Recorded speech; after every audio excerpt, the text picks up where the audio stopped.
Leroy Washington did something for me. He started planting seeds in my mind that enabled me to begin to dream, as Dexter has been doing for you. And ladies and gentlemen, I started working on my dream. And most people don't work on their dreams. Why? For many years I didn't. One is because of fear. The fear of failure. What if things don't work out?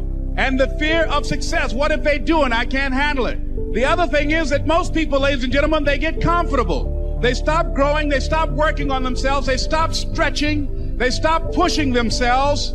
And they end up becoming very cynical about life. And they throw in the towel on themselves, on their families, and on their dreams.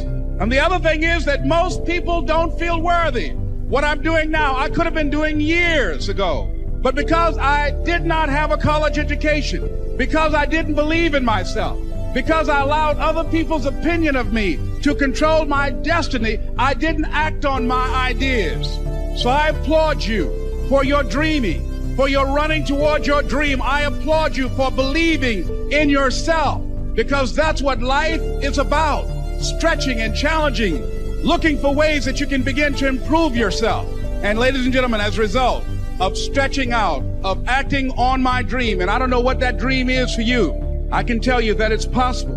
No one could have convinced me that after just over 6 years, I will have my own book entitled Live Your Dreams.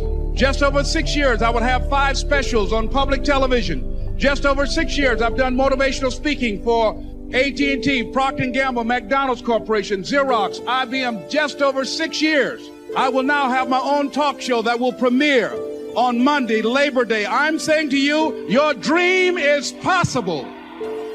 I'm wealthy because of my friends. It's one of the greatest wealths of all, friendship. Those wonderful people who know all about you and still like you, right, friends? I just lost a friend. David died 2-3 years ago. He was the one I used to talk about. If I was stuck in a foreign jail accused unduly, if they would allow me one phone call, I would have called David. Why would I call him? He would come and get me. End of story. That's what you call friend, right? Somebody who would come and get you. Next, I said I'm wealthy because of what I've learned. I'm wealthy from the people who have taught me, from the Earl Schoafs of the world, and from other people that have made a contribution to my intellectual discovery, that have helped me to refine the track I live on, for good health, for prosperity, for all the things valuable. Can't put a price tag on someone's book or someone's conversation. Someone who gives you knowledge when you need it the most, when you can't think of the ideas, your head is so clouded maybe with despair, and the clouds of difficulty hover near.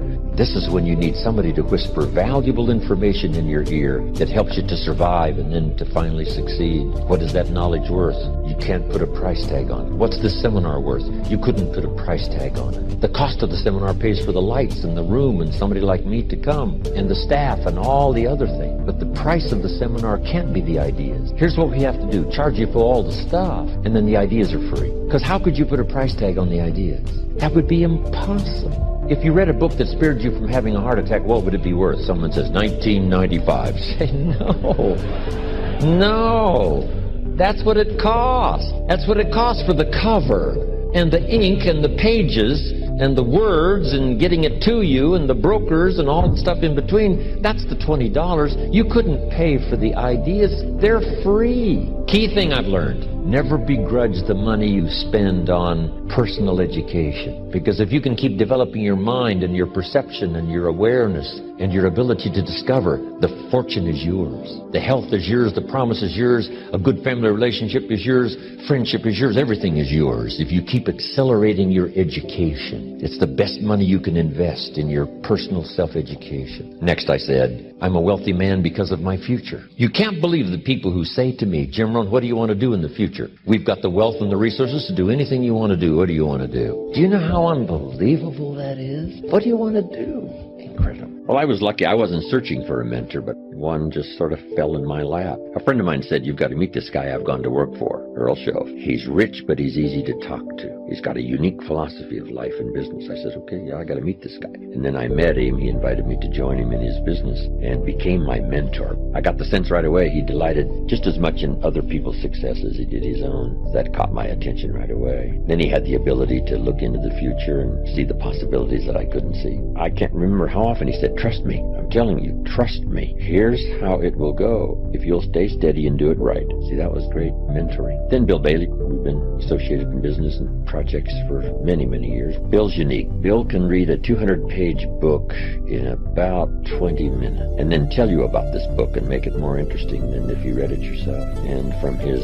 Shakespeare acting to his boxing career and in the Navy and his business career of wealth and productivity. Years ago, of course, he was the big game hunter, the larger-than-life character. It's just been my good fortune to know him all these years. On the second bottle of wine down on our goat farm in Kentucky, where we're in business together, we wax eloquent. He's a great conversationalist, and I ask a question and he poses some possibilities that I never thought of, and I'm sure I do the same for him. It's great to have that kind of interchange where you kind of wonder together about things. So this could be a possibility, this could be an answer, who knows? Then he's written his own poetry that's unique, and his studies and his concepts are valuable for me. But best of all is simply the friendship, chance to get together, not just share ideas, but just enjoy unique life experiences. And then my parents, they were unique. My father was remarkable in his bit of philosophy. He said, always do more than you get paid for to make an investment in your future. That's a pretty good seminar in itself. My mother was more of a reader and a scholar and taught me well, gave me a great foundation. Primarily gave me just a great place to live and a great place to stay and learn and grow. Then the sense that when I did leave home, that no matter what happened, I could always go home. So you better treat me right, I can go home. Who needs this? I just had that attitude, not to be arrogant, but I just had that unbelievable confidence that no matter how things turned out, whether it turned out right or went upside down, for my mom and dad, it didn't matter. I could always go home. Mom would bake me biscuits and cook me oatmeal. That relationship was just really unique. It was great between my parents. They had, 65 plus years of marriage, so it was long. But then they gave me that incredible sense of security and caring that whether I did it right or did it wrong or upside down, it really didn't matter. That home was always a place you could come and get some rest and think things through and work it out and then go back and conquer the rest of the world and see what you can do. There's really not much better sense of security than that. And of course now they're gone and I'm an orphan. I haven't got a mother and a father, but the lingering influence of my growing up years plus that kind of security and tranquility and sense of refuge from a busy world and out there doing the best you can, and that they truly loved me when I was rich and when I was poor, broke and struggling, and when I did well. And then they enjoyed my success and the applause and some of the experiences of being recognized. They enjoyed that. So it was great. I would wish the same kind of experience for everyone. And then I counsel parents to the best of my ability, provide that kind of security and framework for your children, that they feel comfortable even though they misstep, cross the line, get in trouble, upside down. If a kid gets in trouble, guess who he wants to call? His mother. She'll come and get me. Papa may say to the sheriff, well, leave him in jail overnight, but not Mama. No, if she's there, she'll come and get him. The scripture says God hastens his word to perform it. That word hasten means quickly, speedily, in a hurry. And I'm not saying that we don't have to wait. There are things that take time. What I'm saying is when you don't see anything happening, it looks like what you're up against is never going to change.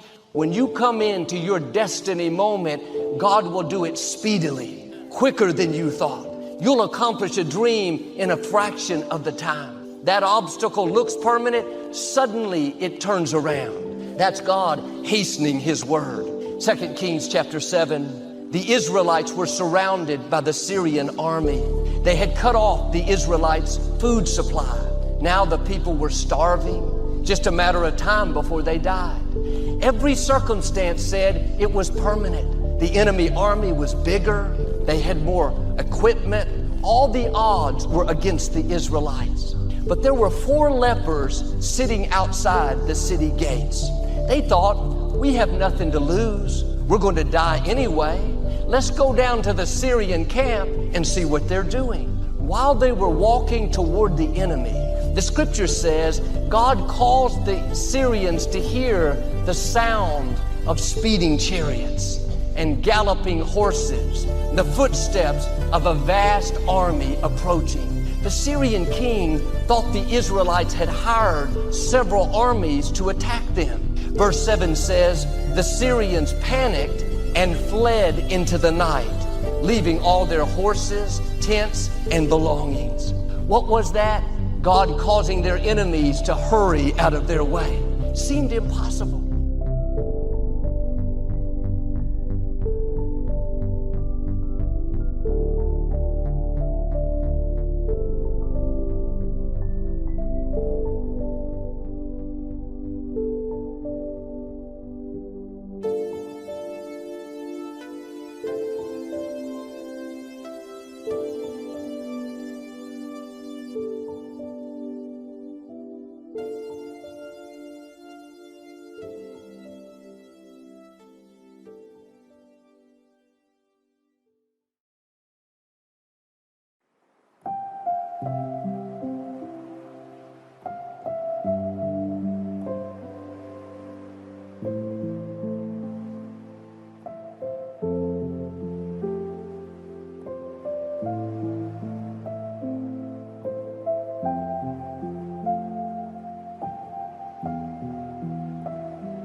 Shoaff said, Mr. Rohn, in the last 6 months, how many classes have you taken to improve your skill or to develop new skill? Go for the American dream. Become rich and powerful and sophisticated and healthy and influential. How many classes have you taken in the last 6 months? I said, how many? 0. He said, you have messed up. He said, you don't need to unmess the country. You don't need to straighten out the perplexed. You don't need to straighten out any of this stuff. All you've got to do is look within and let results teach you a great deal about your own activity, your own attitude, and your own philosophy. I went through that process. Take this phrase home. Results is the name of the game. What other game is there? Results. Here's all life asks us to do. Make measurable progress in reasonable time. Take home that little phrase. Good phrase. We're asked in life simply to make measurable progress in reasonable time. We demand it of our children. How many years do you want your child to spend in 4th grade? Approximately.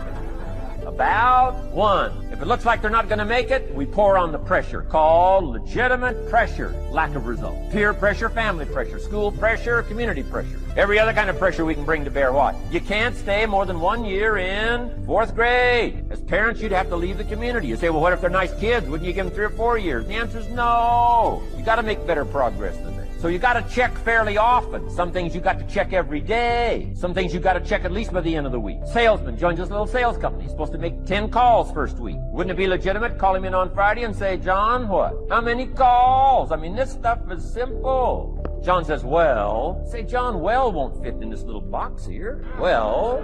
Now John starts with a story. You say, John, I made this little box so small so a story won't fit. I don't need a story. I need what? A number.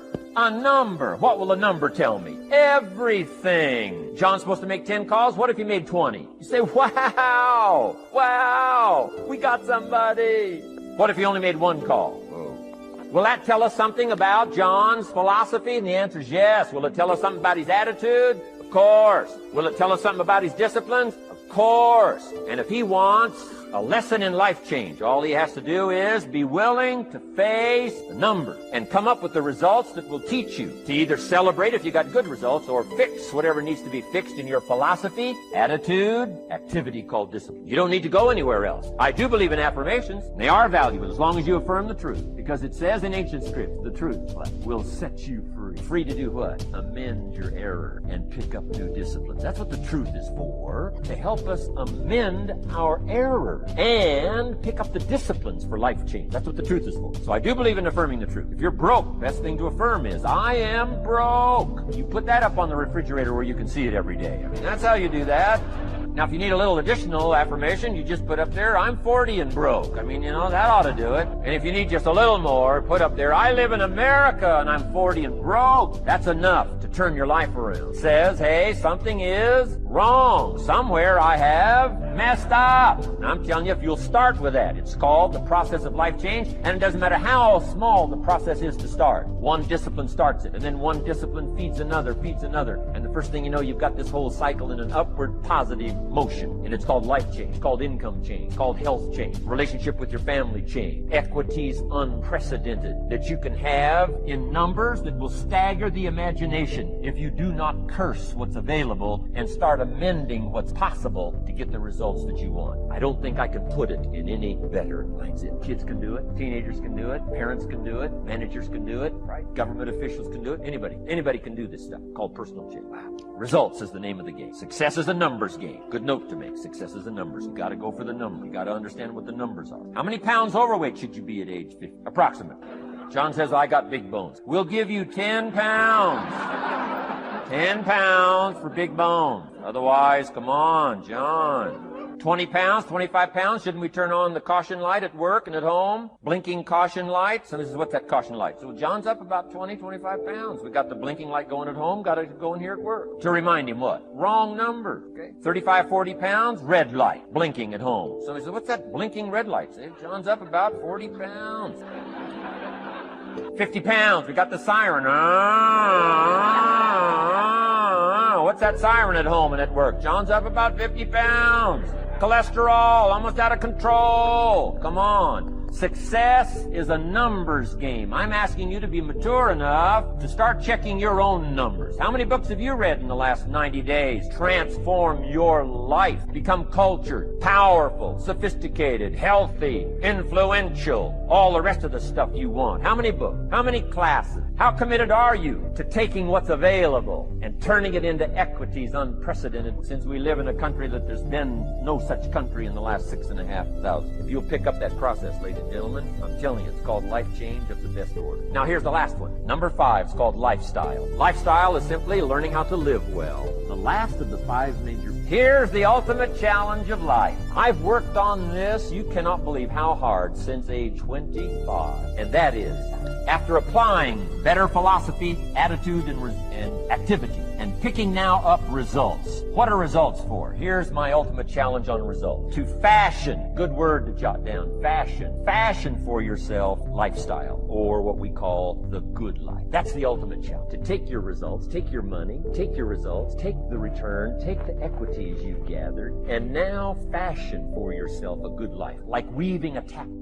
I did the things that Mr. Washington suggested. I listened to motivational tapes on a regular basis. I would go to seminars and workshops whenever Zig Ziglar and Dr. Dennis Waitley and Jim Rohn would come to town. And I said, sir, what do you want me to do now? He said, Mr. Brown, I've given you everything that I can give you. He said, develop your mind, put your money where your mouth is, continue to learn how to be an effective communicator, because once you open your mouth, you tell the world who you are. And always surround yourself with OQP, only quality people. So I went to apply for a job on Miami Beach, WMBM radio station. Milton Butterball Smith was the program director. Hello, Mr. Butterball. How are you, sir? My name is Les Brown, sir. I'd like to be a disc jockey. He said, young man, you have any journalism in your background? I said, oh, no, sir, I don't. You have any experience in broadcasting? I said, no, sir, but I practice all the time, sir. Let me audition for you, sir. Let me show you how good I am. All I need is a shot, sir. He says, no, we don't have any job for you. How many ever been rejected? Raise your hands, please. I was devastated. I went back and I told Mr. Washington, I said, Mr. Washington, they said no. He said, don't take it personally. Most people are so negative, they have to say no 7 times before they say yes. He said, you got to be hungry. Know your vitamin. Go back again. I said, yes, sir. Hello, Mr. Butterball. How are you, sir?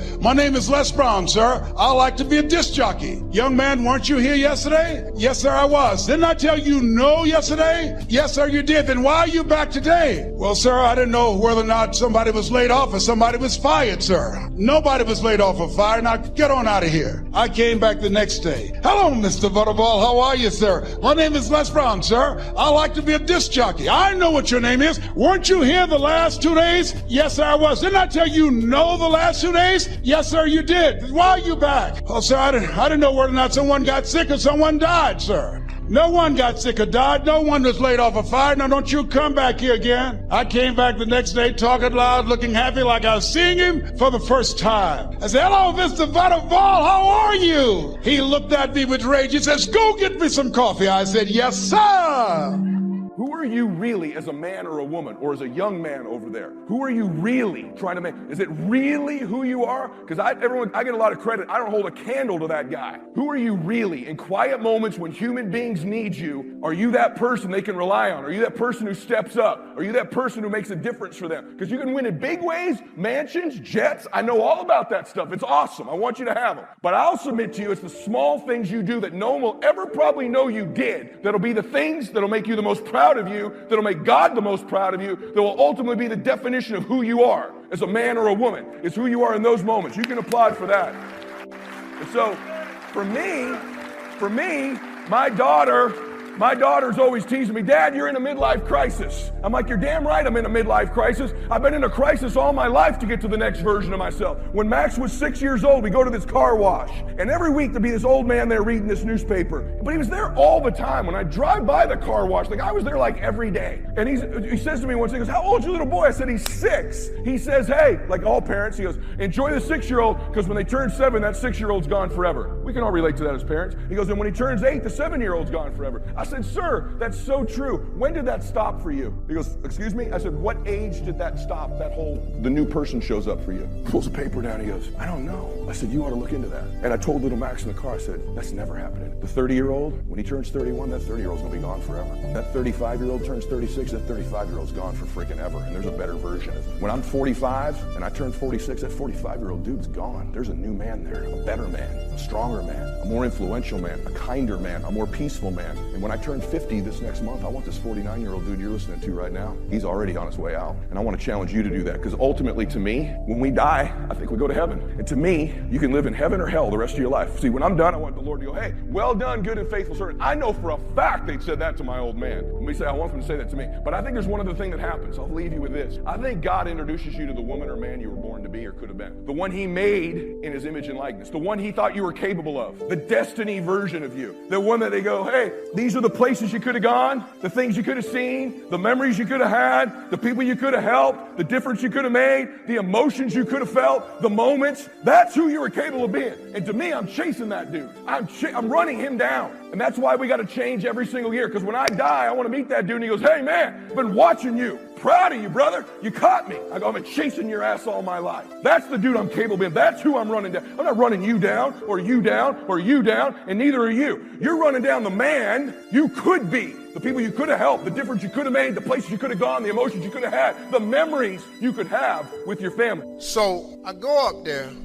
President Trump did not know why I was there, but he was accommodating. I'm gonna give the man this. The man was very congenial. As we said that, we talked about golf. I played golf at his golf courses a lot. I don't play well, but I play. We talked about that. He's really congenial. And we're sitting there. He thought that since we shared a common friend, Mark Burnett produced Apprentice, and Mark Burnett produces my new show, Steve Harvey's Thunderdome, that I was there to talk about possibly doing some type of program. I said, no, sir, I'm not. So it got around to it. After 25 minutes of talking, he said, so Steve, what can I do for you? Now I had thought of what I would say when I got up. So I said, well, there's really nothing I want you to do for me. I said, I want to do something for you. And he said, President Trump said, you want to help me? I said, yeah. I said, if you appointed Dr. Ben Carson head of HUD, and I would like to help him because I don't think he has the celebrity or the name notoriety to get to these inner cities. I've been in inner cities my whole life. I got the key to 32 cities. I've been to stand up a long time. I said, I can help him with some of these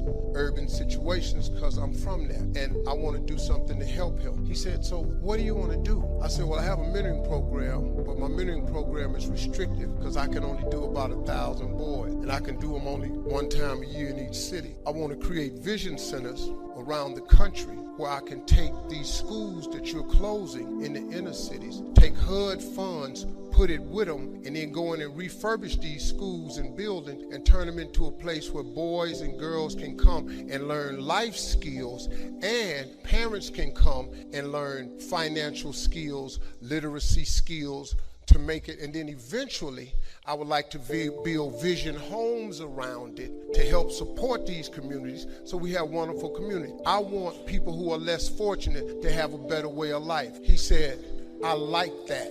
Let me get Ben Carson on the phone right now. I kid you not. In 2 minutes, he had Ben Carson on the phone. He put Ben Carson on the phone, and he and I started talking, and I introduced the concept to him of vision homes right there in the office. He said it's a done deal.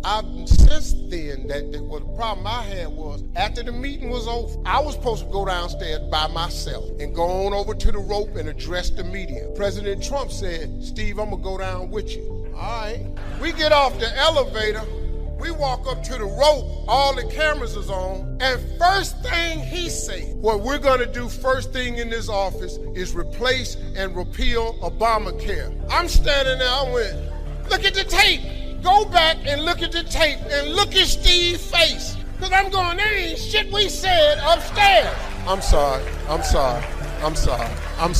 I mean, that's not what we said upstairs. But I was stern, and I'm sitting here going like I'm supporting this here. I ain't said nothing like that. So then when he walked off, I was standing there with Greg Calhoun, another frat brother, and Gerald Washington, a new, Crump, what's up, man? That's my man right there. You a bad boy. Man, that's my man right there. I'm sorry, I'm a fan of his, Benjamin Crump, attorney. So I'm sitting here, and I walk up to the media, and I go, I'm just messed up because, man, it just looked like, and then next thing you know, all over social media, Steve supports Trump, repeal and replace Obamacare.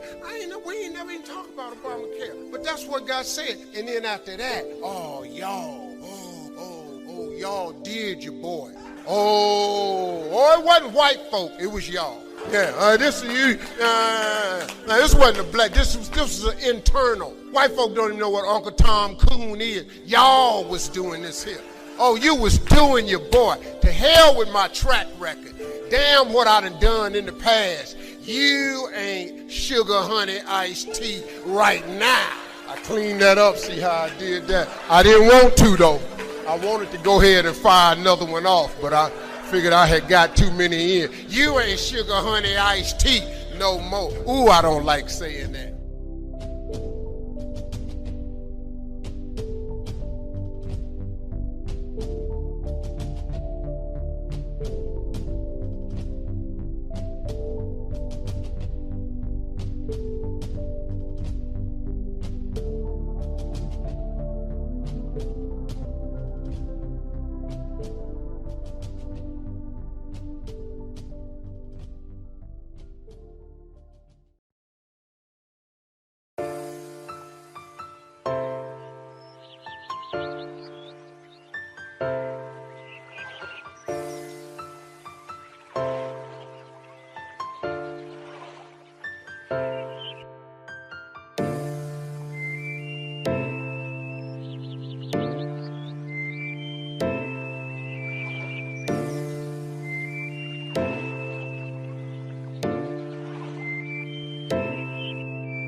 A few months ago, one of the executives in our department left on very short notice, which, needless to say, really put our department on the spot as there was no one to replace him. The day he left, the vice president of our department, who is my boss, called me in and told me he was going to try and divide up the work amongst a couple of the people in the department. The two people he had already spoken to did not want the additional responsibility. They didn't exactly turn him down flat, but they told him that they were very busy as it was, and they didn't exactly volunteer. So he asked me if I wanted to handle some of the overload. Well, I've always made it a policy of mine to never turn down anything that looked like an opportunity, and that's what this looked like to me. So I said, yeah, I'll take the whole job. He looked pretty surprised, but I think he was pleasantly surprised. After he left my office, I got together with my secretary and we did some work on my incoming and outgoing phone calls, where all the incoming calls were taken in the morning and the outgoing calls were taken in the evening.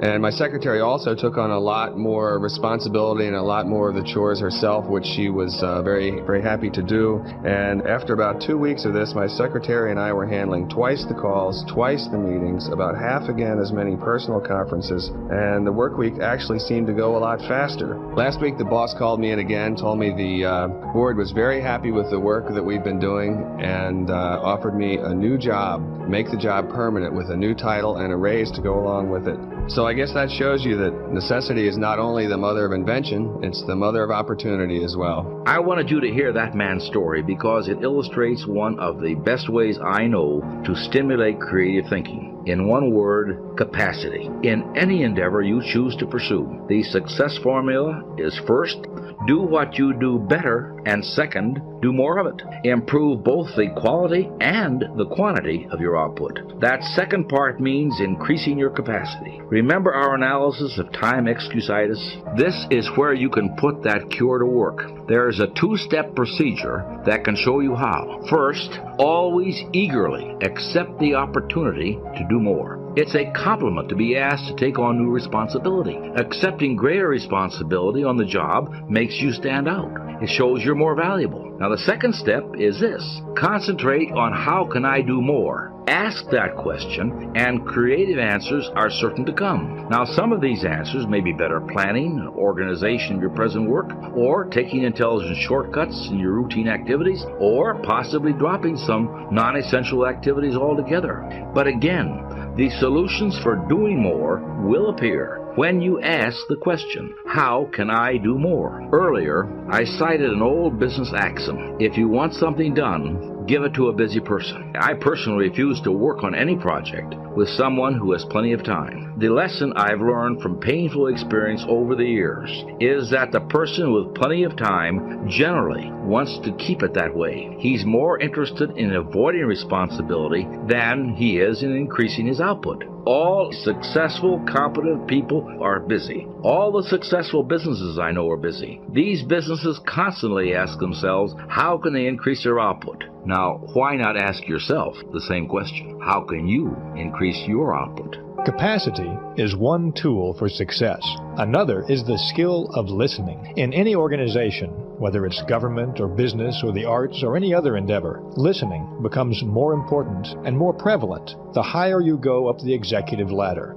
The more responsible the position, the more likely the person holding it is to be a good listener. You will never find an executive in any healthy organization buttonholing someone in the hall and running down all their problems to them. That's the tactic of a mediocre person, the one who's envious of the power and success of others. If you have a conversation with a high-level executive at work, you'll probably find that the executive encourages you to do most of the talking, while he or she does most of the listening. That's the mark of a leader. Success-minded people tend to monopolize the listening, while small-minded people tend to monopolize the talking. The reason for this is that a leader in any field is a kind of human decision-making machine, and for that machine to work, it has to have raw materials, and the raw materials for making decisions are the ideas and opinions of other people, in addition to one's own. Other people won't provide answers and solutions, but they will provide the grist for the leader's creative mill. So if you walk into a top-level meeting at General Motors or the White House or the local school board, you'll most likely find that the person in charge is listening to what others have to say. That person knows that listening is what will give them the information they need to make tough, important decisions. To develop your own listening skills, try this procedure. First, encourage others to talk. In personal conversations or in group meetings, draw out other people with phrases like, "Tell me about your experience," Or, what do you think should be done about this? Or, what do you feel is the key point here? This will give you two important benefits. Your mind soaks up raw material that you can then use to produce creative thought, and you'll also win the friendship and the respect of others. Next, test your own views in the form of questions. Let other people help you smooth and polish your ideas. Use the "what do you think of this suggestion" approach. But don't be dogmatic. Don't announce a fresh idea as if it were handed down to you on a golden tablet. Do a little information research first. See how your associates react to the idea. If you do this, chances are you'll end up with a better idea. Finally, concentrate on what the other person says. Listening is more than just keeping your mouth shut. Listening means letting what's said really penetrate your mind. So often, people pretend to listen when they're really not listening at all. They're just waiting for the other person to pause so they can take over the talking. Concentrate on what the other person says. Evaluate it. That's how you collect mind food. This is who, my mother was a Sunday school teacher. What you want me to be? What? My mother was a Sunday school teacher. She taught church, Sunday school. That's what I was raised in. What else I'm gonna be? What? But I have to come in places that are different and let you be who you are. Because I am not right and you are wrong. You are right. You are 1,000% correct in Islam. Islam is 1,000% correct. It's your faith. How can I say different? My faith works for me. It is for me. It is in my heart. It works for me. My God has to judge me for me. Your Highness told me yesterday, he said, I can't repeat everything because it's very private, but he's such a brilliant man. He understood. He said, man, there is a heaven, there is a hell. How you get there, that's up to you. I just want to go to heaven. My life, I had enough hell. I don't want no more. I just want to go see heaven.